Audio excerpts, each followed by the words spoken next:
ಎಲ್ಲೂ ಕೂಡ ಯಾರೂ ಆತ್ಮಹತ್ಯೆ ಮಾಡ್ಕೊಂಡಿಲ್ಲ, ಯಾವ ರಾಜಕಾರಣಿ ಮೇಲೂ ಕೂಡ ಅಪಾನ್ಯ ಬಂದಿಲ್ಲ.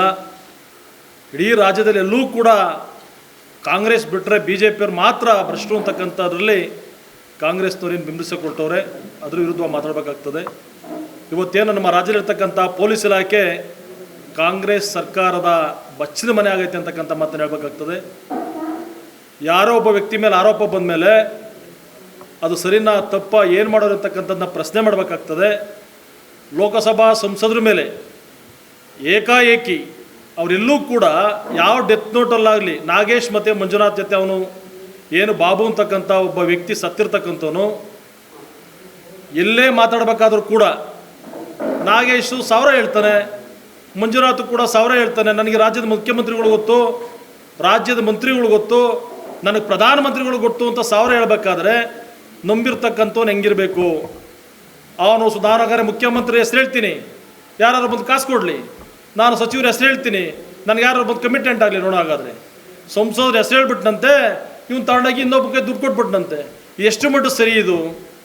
ಡೆತ್ ನೋಟಲ್ ಆತ ಎಲ್ಲೂ ಕೂಡ ಒಂದು ಕಡೆ ಬರೀತಾನೆ ಚಿಕ್ಕಬಳ್ಳಾಪುರ ಕ್ಷೇತ್ರದ MLA ಅಂತ ಬರೀತಾನೆ, ಇನ್ನೊಂದು ಕಡೆ ಬರೀತಾನೆ ಲೋಕಸಭಾ ಮಾಜಿ ಶಾಸಕರು ಮಾಜಿ ಸಚಿವರು, ಮಾಜಿ ಆರೋಗ್ಯ ಸಚಿವರು ಅಂತೇಳಿ. ಯಾಕೆ ಈಗಿರ್ತಕ್ಕಂಥ ಚಿಂತಾಮಣಿಲೂ ಕೂಡ ಸುಧಾಕರ್ ಅಂತ ಹೆಸರಿಟ್ಕೊಂಡವರಲ್ಲ, ಯಾಕೆ ಅವರೇ ಆಗಿರಬಾರ್ದು?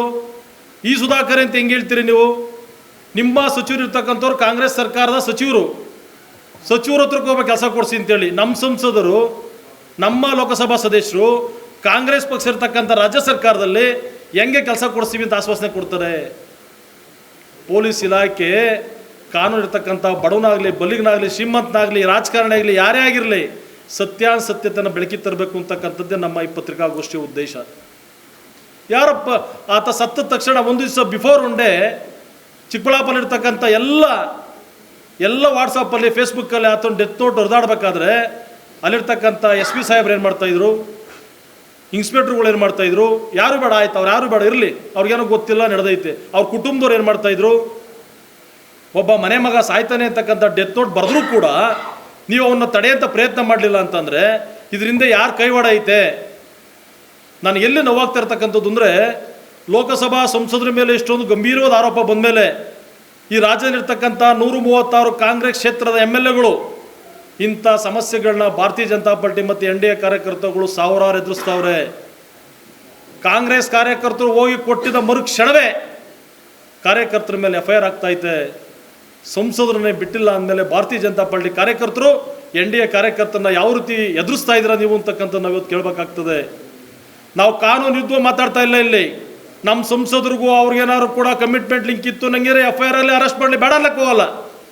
ಸಂಸದರು ಅಂತ ಹೆಸರು ಹೇಳ್ತಿದ್ದಂಗೆ ಅವ್ರ ಮೇಲೆ ಏಕಾಏಕಿ FIR ಮಾಡ್ತೀರಾ ಅಂದರೆ ಆ ಕಂಪ್ಲೇಂಟಲ್ಲೂ ಕೂಡ ಒಂದು ಯೋಚನೆ ಮಾಡಬೇಕಾಗ್ತದೆ. ಎಲ್ಲೂ ಕೂಡ ಸುಧಾಕರ್ ಹೆಸರನ್ನ ಫಸ್ಟು ಪ್ರಸ್ತಾಪ ಮಾಡ್ಲಿಕ್ಕೆ ಹೋಗಲ್ಲ, ಡೆತ್ ನೋಟಲ್ಲೂ ಕೂಡ ಸುಧಾಕರ್ ಹೆಸರು ಪ್ರಸ್ತಾಪ ಮಾಡ್ಲಿಕ್ಕೆ ಹೋಗಲ್ಲ. A1 ಬಂದು ಮಂಜುನಾಥ್ ಇರ್ತಾನೆ, A2 ಬಂದು ನಾಗೇಶ್ ಇರ್ತಾನೆ.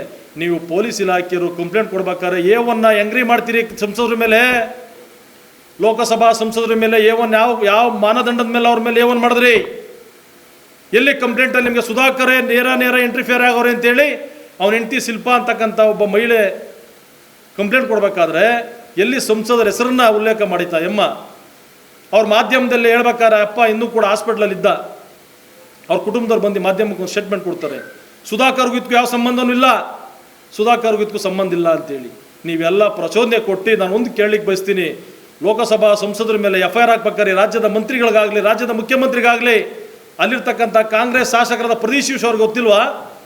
ಒಬ್ಬ ಸಂಸದರ ಮೇಲೆ ನೀವು FIR ಹಾಕ್ಬೇಕಾದ್ರೆ ಹಂಗಾದ್ರೆ ಸಿದ್ದರಾಮಯ್ಯ ಹೇಳ್ಬೇಕಾಗಿತ್ತು, ತನಿಖೆ ಮಾಡಿ, ಇಲ್ಲಿ ಪಾರ್ಟಿ ಬೇಡ, ಒಬ್ಬ ಸಂಸದರವರೇ, ಒಬ್ಬ ಸಂಸದರು 15 ಲಕ್ಷಕ್ಕೆ 5 ಲಕ್ಷಕ್ಕೂ ಕೈಯೊಡ್ಡಂಥದ್ಕೆ ಅಂಥ ಹೀನಾಸ್ಥಿತಿ ಅದು ಸುಧಾಕರ್ಗೆ ಬಂದೈತೆ ಅಂತೇಳಿ ಹೆಂಗೆ ಅವಲೋಕನ ಮಾಡ್ತೀರಿ ನೀವು?